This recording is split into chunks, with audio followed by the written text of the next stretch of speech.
അസ്സലാമു അലൈക്കും. എല്ലാവർക്കും നമസ്കാരം. Welcome back to my channel. ഇന്നത്തെ ഒരു അടിപൊളി പാൽക്കപ്പയുടെ റെസിപ്പി വീഡിയോയാണ് ചെയ്യുന്നത്. വീഡിയോ കാണുമ്പോൾ ഇഷ്ടമാകുന്നുണ്ടെങ്കിൽ ലൈക്ക് ചെയ്യാനും സബ്സ്ക്രൈബ് ചെയ്യാതെ കാണുന്നവരുണ്ടെങ്കിൽ സബ്സ്ക്രൈബ് ചെയ്ത് കൂടെ ബെല്ലൈക്കൺ ക്ലിക്ക് ചെയ്യാനും മറക്കരുത്. അപ്പോൾ നമുക്ക് വീഡിയോയിലേക്ക് കിടക്കാം. അപ്പോൾ ഇതാ 2 കപ്പ് എടുത്ത് വെച്ചിട്ടുണ്ട്. അത് കഷ്ണങ്ങളാക്കി എടുത്തിട്ട് തൊലിയൊക്കെ കളഞ്ഞെടുക്കുന്നുണ്ട്. ഇനി ഇതാ നന്നായി കഴുകി ഒന്നുകൂടെ ചെറിയ കഷ്ണങ്ങളാക്കിയിട്ട് കുക്കറിലിട്ട് കൊടുക്കുകയാണ്. വേകാൻ ആവശ്യമായിട്ടുള്ള വെള്ളം ഒഴിച്ച് കൊടുക്കുക. പാകത്തിനുള്ള ഉപ്പിട്ടിട്ട് കുക്കർ അടിച്ചിട്ട് നമുക്ക് വേവിച്ചെടുക്കാം. ഇപ്പോൾ നമ്മളെ കപ്പ ഇവിടെ വെന്തിട്ട് വെള്ളം വരാൻ വേണ്ടി വെച്ചിട്ടുണ്ടായിരുന്നു. നന്നായി വെന്തിട്ടുണ്ട്. എപ്പോഴും പാൽക്കപ്പ ഉണ്ടാക്കാൻ നന്നായി വെന്തുടയുന്ന കപ്പ വേണം എടുക്കാനായിട്ട്. ചില കപ്പ ഇങ്ങനെ വേവിച്ചാലും അങ്ങനെ ഉറപ്പ് പോലെയൊക്കെ കിടക്കില്ല. അങ്ങനത്തെ കപ്പ കൊണ്ട് പാൽക്കപ്പ ഉണ്ടാക്കിയാൽ വലിയ ടേസ്റ്റൊന്നും ഉണ്ടാവില്ല. ഇതാ നമ്മളിതൊരു പാനിലേക്ക് ഇട്ട് കൊടുക്കുകയാണ്. എന്നിട്ട് അതിലേക്ക് 2-3 അല്ലി വെളുത്തുള്ളി, പിന്നെ കുറച്ച് ചുവന്നുള്ളി, നമ്മൾ എരിവിനനുസരിച്ച് ആവശ്യത്തിനുള്ള പച്ചമുളക് ചതച്ചത് ഇട്ട് കൊടുക്കുന്നുണ്ട്.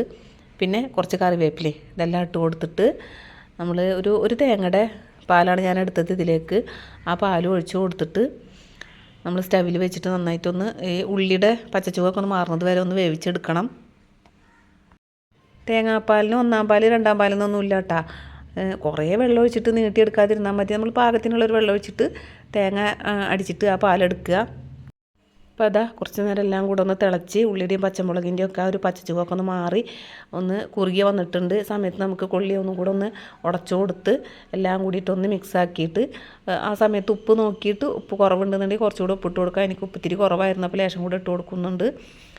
എന്നിട്ട് നമുക്കിത് ഇറക്കി വെച്ചിട്ട് താളിച്ചെടുക്കാം.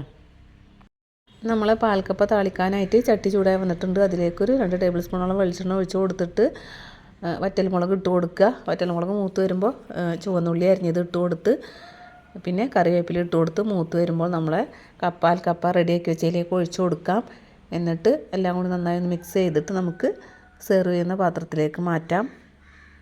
ഈ പാൽക്കപ്പയുടെ കൂടെ നമുക്ക് മീൻ വറ്റിച്ചത്, അതല്ലെങ്കിൽ കുറുക്കനെയുള്ള മുളക് കറി, അതല്ലെങ്കിൽ മുളകും ചമ്മന്തി, അതല്ലെങ്കിൽ ബീഫ് വരട്ടിയത്, ബീഫ് കറി ഒക്കെ കൂട്ടിയിട്ട് നമുക്ക് കഴിക്കാവുന്നതാണ്. പക്ഷേ അതിൻ്റെ ഒന്നും ആവശ്യമില്ല. ഒന്നുമില്ലാതെ തന്നെ നമുക്കിത് കഴിക്കാൻ നല്ല ടേസ്റ്റാണ്. ചൂട്ടോടെ കഴിക്കാൻ നല്ല ടേസ്റ്റ് ഉണ്ടായിരുന്നു. അപ്പോൾ ഇന്നത്തെ വീഡിയോയുടെ അവസാനിപ്പിക്കുകയാണ്. ഇൻഷാ അല്ലാഹ് പുതിയൊരു വീഡിയോയുമായി വരുന്നത് വരെയും എല്ലാവർക്കും ബായ്.